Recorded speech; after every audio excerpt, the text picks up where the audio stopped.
Merci pour le groupe Liberté et Territoire, Frédérique Dumas. Merci Madame la Présidente. Comme l'a rappelé le rapporteur, Arte d'un côté, TV5 de l'autre sont relativement à l'abri des décisions budgétaires, juridiques ou organisationnelles arbitraires, car elles font l'objet de traités ou d'accords internationaux qui les protègent en partie. Mais ce qui se joue aujourd'hui à ce stade dans le projet de loi de finances concernant France Médias Monde, c'est bien un écart significatif entre les ambitions affichées et les moyens qui sont alloués pour atteindre les objectifs. Un budget est au service du vision, vous l'avez rappelé Madame la Présidente. France Médias Monde est un acteur de stabilisation des zones de tension et un contributeur à l'objectif de sécurité de la politique internationale de la France. Cela est dû à sa position de leader en matière d'information en Afrique francophone et notamment dans la zone sahélienne et au Maghreb, au poids croissant de son influence au Proche et Moyen-Orient.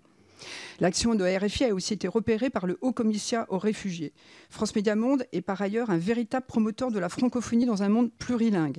France Médias Monde est engagé auprès des jeunes générations. En Afrique, 70% des téléspectateurs de France 24 et 60% des auditeurs de RFI ont moins de 40 ans. Au Maghreb, ce score est compris entre 55 et 65% et ces scores sont très proches pour les pays du Proche et du Moyen-Orient.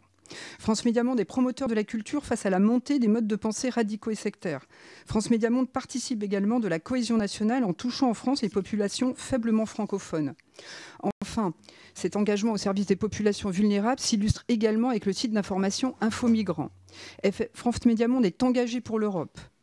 Compte tenu des enjeux aux frontières, il peut apparaître pertinent de renforcer l'offre en russe et de réfléchir dans le contexte actuel à un projet d'offre en turc. Les résultats sont là, les audiences sont là. L'entreprise s'est déjà transformée profondément ces dernières années au travers de réformes structurelles ambitieuses, de réorganisation profonde et d'évolution des métiers. Toute nouvelle économie implique donc aujourd'hui de renoncer à des missions pourtant prioritaires. Ce n'est pas 1 million d'euros, mais 4 millions qu'il faudra trouver du fait des glissements pour préserver l'existant. À l'heure de la baisse présentée comme symbolique d'1 euro de la CAP, moins 25 millions, l'enjeu n'est pas budgétaire, il est politique.